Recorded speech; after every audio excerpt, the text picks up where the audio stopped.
নমস্কার বন্ধুরা, আমি তোমাদের ঘরকন্যা শতাব্দী। আর আজ আমি নিয়ে চলে এসেছি আর একটা নতুন ভিডিও। তোমরা নিশ্চয়ই টাইটেলটা দেখে বুঝতেই পেরে গেছো। আমি আজ তোমাদের করে দেখাবো খাসির মাংসের পাতলা লাল লাল ঝোল। আর এটা আমি বরমশাইয়ের কাছে বায়না করেছিলাম যে একদিন আমি কিন্তু এই মাংসের দোকানটা দেখতে চাই। তাই বরমশাই আমাকে নিয়ে গেছে আর বলছে চলো তোমাকে দেখিয়ে নিয়ে আসি। আর সেখান থেকে আমরা 1 কিলো মতো খাসির মাংসটা নিয়ে নিলাম। আর এই মাংসটা নিয়ে যাওয়া ও মাংসটাকে নিখুঁতভাবে পরিষ্কার পরিচ্ছন্ন করে ধুয়ে দেওয়ার কাজটা কিন্তু বরমশাইয়ের।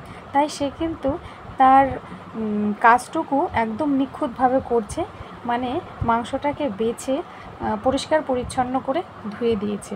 আর এদিকে আমি আমার কাজটা করে ফেলেছি, সেটা হলো আজকে সমস্ত রান্নাটাই হবে বাটা মশলায়।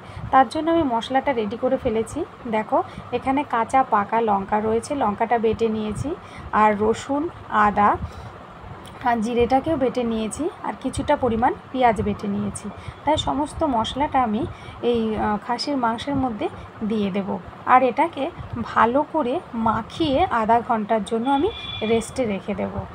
আর আজ আমি এই খাসির মাংসটার মধ্যে টমেটো দেব না, আমি আজ দেব টক দই। টক দইটা তোমরা তোমাদের প্রয়োজন মতোই দেবে। আর এর মধ্যে পরিমাণ মতো হলুদ লবণ দিয়ে ভালো করে মাখিয়ে নেব। আর মনে রাখবে এই সময় হলুদ লবণ আর কাঁচা তেলটা পরিমাণ মতোই দেবে, কারণ এই যে মাখিয়ে রাখা এর উপরেই এর স্বাদটা পুরোপুরি নির্ভর করছে। আমি পুরো টক দইটা দেবো না, আমি এর থেকে হাফটা দিয়ে এটাকে ভালো করে মাখিয়ে নিয়ে আধা ঘন্টার জন্য রেস্টে রাখবো, এবং আমি ফিরে আসছি আধা ঘন্টা পরে। চলো, আধা ঘন্টা হয়ে গেছে। আর এদিকে আমার কড়াইতে আমি আলুগুলোকে ভেজে তুলে নেওয়ার পরে সেই তেলেই আমি কিছুটা পরিমাণে শুকনো লঙ্কা, জিরে আর গোটা গরম মশলা সঙ্গে তেজপাতা দিয়ে আমি কিছুটা কাঁচা পেঁয়াজ আমি ভেজে নেব একটু লাল লাল করে। তোমরা দেখতে পেয়েছো যে আমি মশলার মধ্যেও কিন্তু কিছুটা পরিমাণে পেঁয়াজ আমি বেটে দিয়েছি। তাছাড়াও এই পেঁয়াজটাকে একটু ভালো করে ভেজে দিলে যে দারুণ একটা গন্ধ বেরোয়, তোমরা অবশ্যই কিন্তু পেঁয়াজ কিছুটা ভেজে দেবে। তারপর যে আমি মাখিয়ে রাখা মাংসটা ছিল সেটা আমি দিয়ে দেবো। দেখো এর ভিতর থেকে অনেকটাই জল বেরিয়ে গেছে, এটাকে দিয়ে আমি ভালো করে কষাতে থাকবো। দেখো জলটা পুরো শুকিয়ে গেছে এবং এর গায়ের থেকে অনেকটা তেল বেরিয়ে গেছে, কারণ এর কষানোটার উপরে নির্ভর করছে অনেকটাই এর স্বাদ। আর আমি যে এত ভালো মাংস রান্না হবে আমি নিজেও ভাবতে পারিনি। এর কালারটা দেখে সত্যি এত ভালো লাগছে কি বলবো তোমাদের। এই ভিডিওটা তো তুলে রেখেছি অনেক দিন আগেই, কিন্তু আজ এডিট করতে এসে আমি কিন্তু আর লোভ সামলাতেই পারছি না। যাই হোক, চলো ভেজে রাখা আলুগুলোকে আমি মাংসের মধ্যে দিয়ে আরও কিছুক্ষণ নাড়িয়ে নেব। তারপর আমি এটাকে জল দিয়ে দেব। আর এই খাসির মাংসটা একদম নরম তুলতুলে করার জন্য আমি প্রেশার কুকারে মাত্র 4টে সিটি মেরে নিয়েছি। দেখো সিটি মারার পরে যখন প্রেশার কুকারটা খুলেছি, কি দারুণ লাগছে দেখতে, পুরো লাল হয়ে আছে। আর আমি কিন্তু তেলটা অল্পই ব্যবহার করেছি, তোমরা দেখেছো, তবু এইটুকু তেল তো এর ভিতর থেকে বেরোবেই।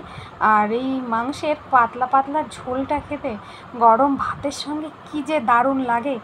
আমি আজকে এডিট করতে এসে কথাই বলতে পারছি না, মনে হচ্ছে আবার যদি সামনে পেতাম। যেদিনকে রান্না করেছি সেদিন তো ভীষণ মজা করে খেয়েছি।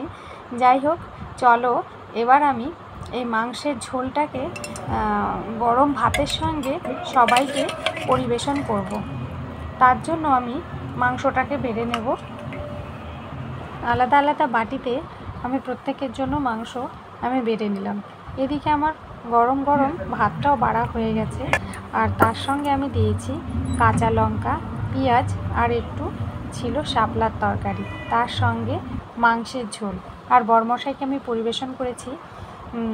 যারা আমার চ্যানেলে আজ নতুন তাদেরকে অবশ্যই বলবো আমার চ্যানেলটা লাইক আর সাবস্ক্রাইব করবে এবং পাশে থাকা বেল আইকনটি প্রেস করবে, যাতে ভিডিও চ্যানেলে আসার সঙ্গে সঙ্গে তোমার কাছে পৌঁছে যায়। আর যারা আগের থেকেই আমার পাশে রয়েছো তাদেরকে এই ফুল ভিডিওটা দেখার জন্য অসংখ্য অসংখ্য শুভেচ্ছা ও ভালোবাসা। আর তোমরা যদি নতুন নতুন আরও ভিডিও দেখতে চাও তাহলে অবশ্যই আমার চ্যানেলটা লাইক আর সাবস্ক্রাইব করবে। আর কেমন হয়েছে ভিডিও বা রান্নার রেসিপিটা অবশ্যই কমেন্ট করে জানাবে।